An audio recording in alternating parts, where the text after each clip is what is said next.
Akihabara, the otaku city of dreams, is now under attack from mysterious monstrosities known as the Bugged Ones. Some brave citizens have formed vigilante groups to resist this buggy scourge, but the invasion intensifies with each new day. This is the story of Tamotsu Denkigai, a young man given Bugged One's powers, turned from superfan into superhero. Can he and his merry band save the greatest shopping neighborhood in the world?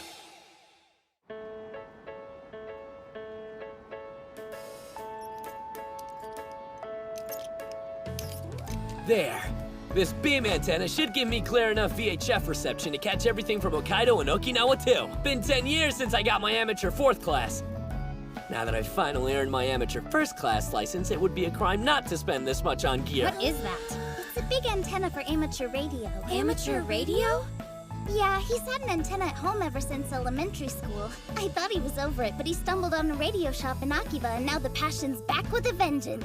So his idol addiction already went moi moi? Did he really have to put an antenna that big on our base? Yeah, looking good, Tamotsu! If the atmospheric conditions hold up, we could even have a sporadic E! Island.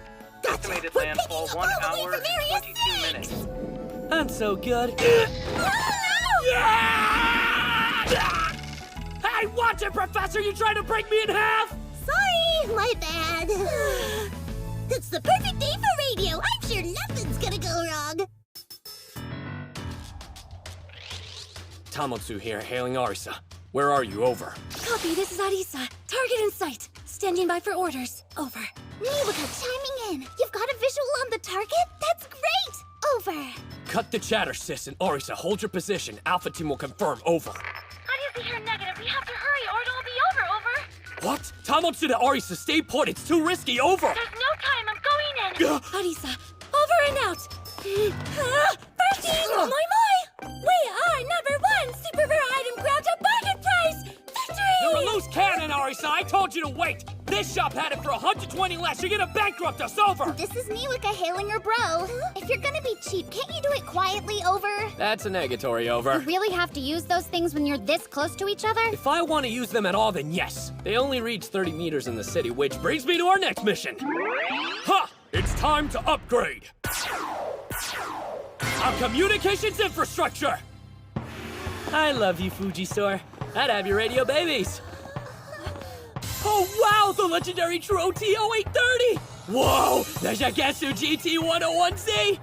And look, that's the FGTX 9000 and the DS990. What? The Kenrod M2400? But that's crazy rare! It even has the UT1200 and UT430S add-ons for triple band support, and we all know how important that is! Oh, the Yagesu SL2100 vacuum tube amp. That's a sight for sore eyes. This one uses the 572B at the final step. Ingenious! You can talk to me all day about automatic tuning and crystal clear digital signals, but the one you get from this little bad boy just can't be beat. Can I guess it? Tell me I can guess it! Cleared for landing. Radar guidance has been activated. I don't know who's sending that, but it sounds kind of top secret. Are you sure we're allowed to listen? Oh yeah, the airwaves belong to everybody, so hobbyists can listen all they want. Sweet! This one just came out! It can actually send and receive pictures digitally! And connect via VoIP networks! Sorry, but aren't those transceiver things outdated? By smartphones? Handies! They're called handies or handhelds, okay? Radio waves travel differently every day. Capturing them accurately is an art form. It takes skill, creativity, and well-built tech. Amateur radio is about harnessing the spirit of adventure and curiosity modern sheeple have forgotten. When done right, it lets humans around the world communicate anywhere and anytime. Radio waves are out there waiting to be caught.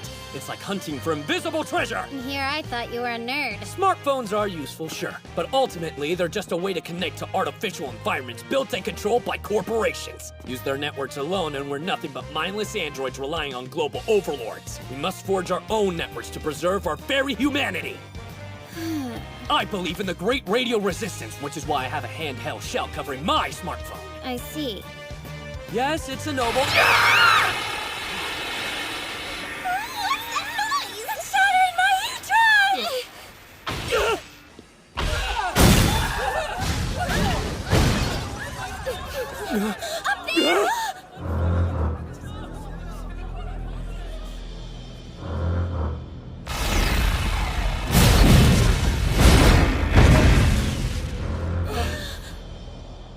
Where in the world did that come from? It looks like Tokyo Tower.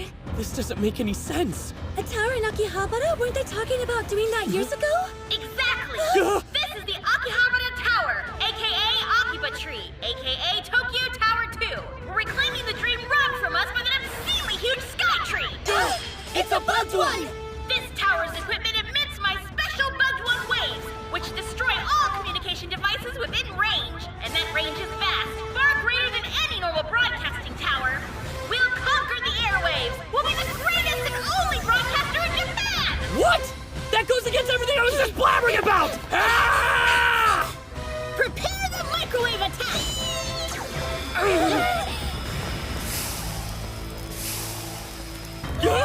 Oh, come on!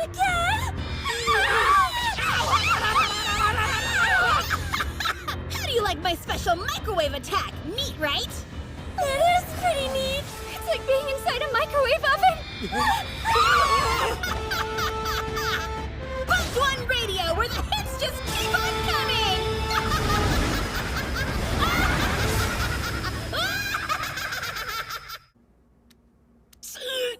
That stings! This is some troubling news.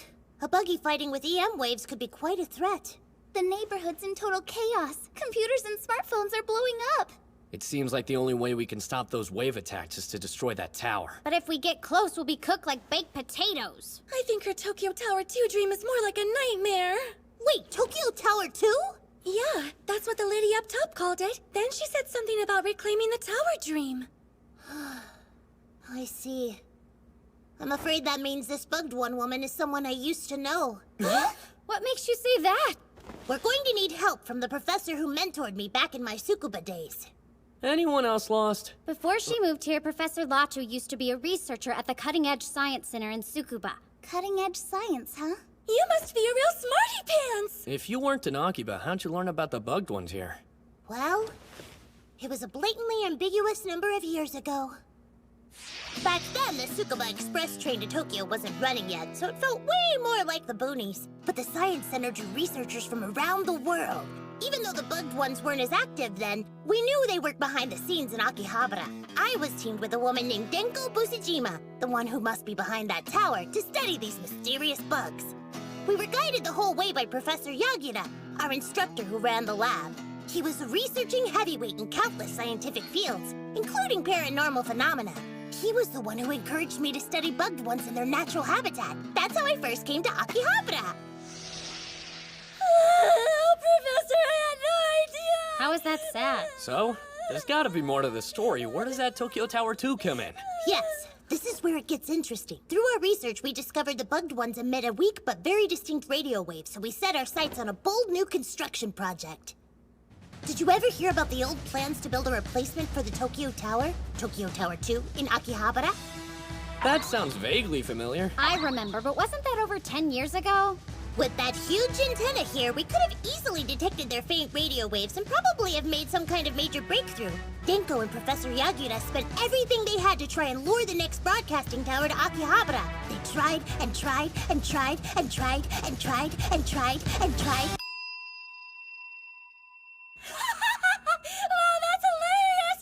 So that's why she's tower obsessed. We've got a brilliant scientist who's evidently gone buggy. Good news is Professor Yagura is an EM wave expert who could help us out. Of course, that presents another problem. What? After losing all his money in that tower bid, Yagura moved to Brazil. To fund his next research, he's been working there as a garimpero. That's Golem's pillow? God of Plato? Guys, she means a prospector! Our problem is, the man best suited to help is lost in the Brazilian wilderness. And thanks to the waves from that tower, we don't have working phones for calls or computers to send emails. Though he likely doesn't have those either. What we need is an alternative form of communication. An alternative form? Ugh! I've got it! We can contact this Professor Garimpero guy over the radio, because they're not like computers. Radios can't be hacked by signals, which makes them practically invincible. Oh, I didn't know that. Yes, right. That's why I asked him to set up that antenna on the roof, because I'm smart and was thinking ahead. Really? Hold on. Can you really reach him on the other side of the planet? I thought radio couldn't even handle a parking garage. Yeah. You have no idea! Grab your ball gowns, ladies. It's time for a waltz in the stratosphere!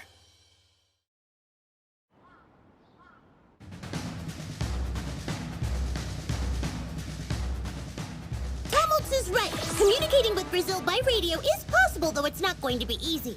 Thanks to our resident fanatic, we have the gear we need. But the weather and ionospheric conditions are beyond our sway.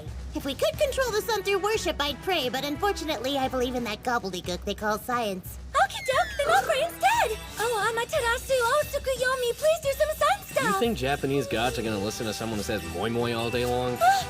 How about Finnish gods? Oh, Ukko, oh, Ilmarinen, help! I'm afraid all we can do now is be patient and wait for the wind. Right! Good, we're set to start trying. Now let's discuss Matome's question about delivering radio all the way to Brazil. Since radio waves normally travel in a straight line, reaching the other side of the planet would seem impossible. However, nature gives us a workaround in the form of the Earth's ionosphere, an atmospheric layer that has been ionized or charged primarily by the sun's ultraviolet rays. This layer reflects radio waves similar to how a mirror reflects light. And variables such as time of year, time of day, weather conditions, and solar flares can expand the ionosphere and intensify the reflections, allowing us to bounce the waves all the way to the other side of the globe. But even if we can do it, the long distance will make voice communication unrealistic. That's why Tomotsu is using Morse code, which can still be distinguished through a weakened signal. The professor knows Morse code and scans the frequencies for fun, but we don't know when he's listening, or if the waves are reaching that far. So Tomotsu's testing with a call sign. Why don't we try switching to the other antenna? Niwaka, will you please unplug that coaxial cable and patch in number 3 instead? Okay. Before we're done, we may need to replace that rig. Matome, grab that box from under the stairs. Got it. The rotator might be acting up. Arisa, check it out. Yes, ma'am. Mr. Ionosphere, please get big and strong and help us save Akibas.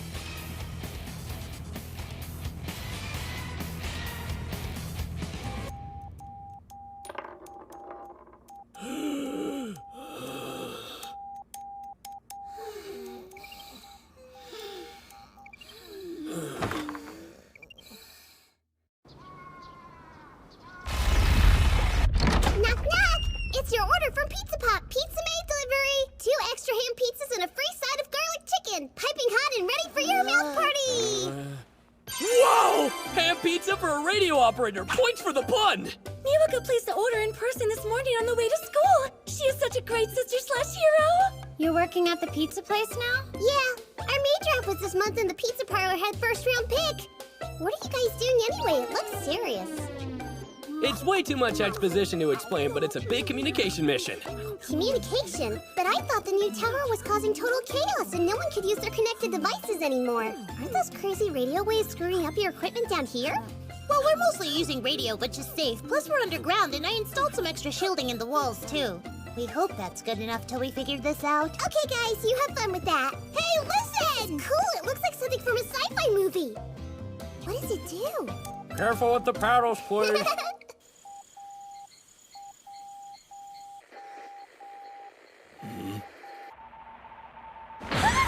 Yeah! Professor, it's an A!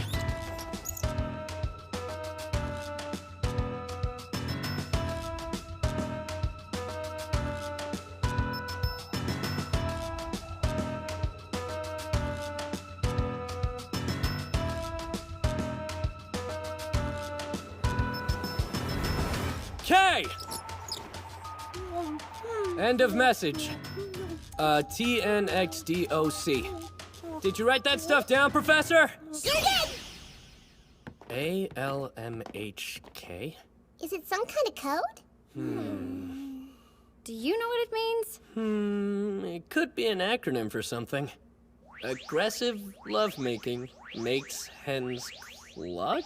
Of all the possibilities, you went with that? Or maybe instead of an acronym, the ordering of the letters is some kind of key. For a logic puzzle that takes mathematic reasoning to figure out. I have no idea what you just said. Should I throw this out or do you recycle? Arisa, that's it! I can't believe I didn't let you do it! Yes, I hope you don't mean the chicken, because I kind of just ate it all. No, silly, don't play dumb with me! ALMHK! Of course that's what he meant!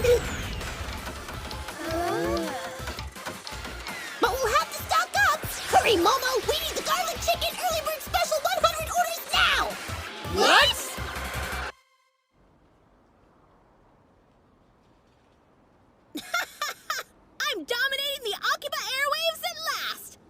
I've waited so long for this day.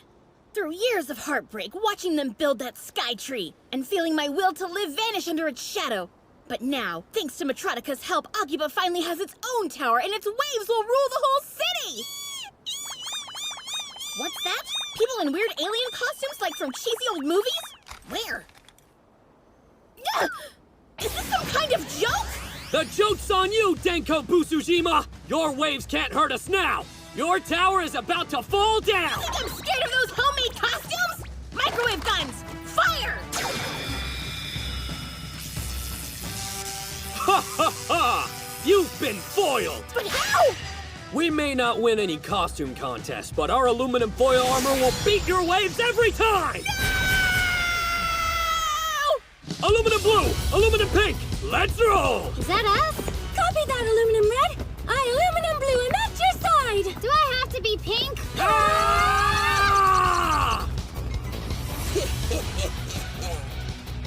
Thanks a lot, Professor. I knew you'd have the answer. Alumi Haku! Aluminum? That's right. That's the old Japanese term for it. The Yukinos probably call it aluminum foil. If you use enough of it, aluminum can completely shut out EM waves in the radio and microwave frequencies. Those attacks won't be able to hurt you. But that tower is so powerful, I doubt a single sheet of foil can stop waves that intense. Hey, who said anything about a single sheet? Tomotsu is right, of course. One sheet wouldn't do the trick. But each of those suits is like a giant foil ball, 300 millimeters thick. Though an average person wouldn't be able to move in that, they're all strong enough to fight. Sure, we had to eat a mountain of chicken to get that much foil, but that's just the kind of selfless heroes we are. Now go and save the day. You'll be more or less invincible in there, and sorry in advance for the chasing! She wasn't kidding about the chasing, guys. Yeah, this is not comfortable. You're lucky you don't have boy parts! This is bad news. What do I do? That's it! Their eyes! Focus all the waves on their eye holes! They don't have any protection there! They can run backwards!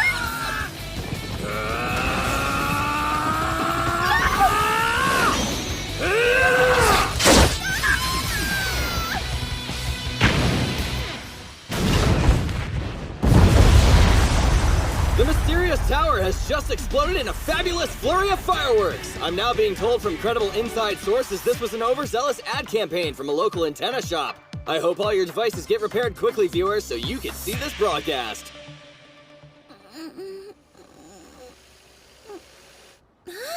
What? Latu? Hey, Denden, long time no see. I guess the last time was Professor Yagura's Brazilian send-off party. Mind telling me how you went, Buggy? I'm pretty sure it was 3 days ago. After the tower fiasco, things got pretty bad for me. I wandered the country for years, then finally ended up here. I was going to end my life where my dream had been shattered. But then a woman with a weird hat appeared out of nowhere and stopped me. She told me not to die, that my dreams could still come true. Then Weird Hat Lady reached out to me, and when I took her hand, something happened. It was indescribable.